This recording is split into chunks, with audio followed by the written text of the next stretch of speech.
அலுவல் பணி தொடர்பாக தமிழக பொதுப்பணித்துறை அதிகாரிகள் முல்லை பெரியாறு அணை பகுதிக்கு சென்று திரும்ப 90 லட்சம் ரூபாய் செலவில் புதிய படகு வாங்கப்பட்டுள்ளது.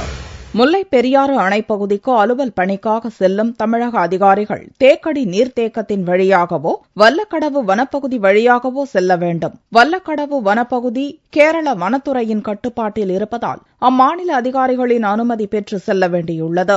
இதனால் தமிழக அதிகாரிகள் பொதுப்பணித்துறையின் கண்ணகி மற்றும் ஜலரத்னா என்ற 2 படகுகளில் தேக்கடி நீர்த்தேக்கத்தின் வழியாகவே முல்லை பெரியாறு அணை பகுதிக்கு அலுவல் பணிக்காக சென்று வருகின்றனர். இந்த படகுகள் கடந்த 1979ஆம் ஆண்டு பெரியாறு அணை பலப்படுத்தப்படும் பணியின் போது வாங்கப்பட்டவை. பழமையான இந்த படகுகளை மாற்றி 2 புதிய படகுகளை வாங்க தமிழக அரசு முடிவு செய்தது. முதல் கட்டமாக 90 லட்சம் ரூபாய் செலவில் 27 பேர் அமர்ந்து செல்லக்கூடிய ஸ்டீல் படகு ஒன்றின் பணி நிறைவடைந்துள்ளது. இதைத் தொடர்ந்து கொச்சியிலிருந்து 2 பாகங்களாக படகுகள் 2 வாகனங்களில் தேக்கடி கொண்டு வரப்பட்டது.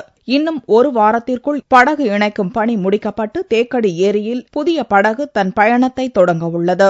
இதைத் தொடர்ந்து 2வதாக தயார் செய்யப்படும் புதிய படகின் பணிகளும் விரைவில் நிறைவடைந்து பயன்பாட்டிற்கு வரும் என்றும், தற்போது பயன்படுத்தப்படும் பழைய படகுகள் அங்கிருந்து அகற்றப்பட்டு வைகை அணையில் பயன்படுத்த திட்டமிட்டிருப்பதாகவும் தமிழக அதிகாரிகள் தெரிவித்துள்ளனர்.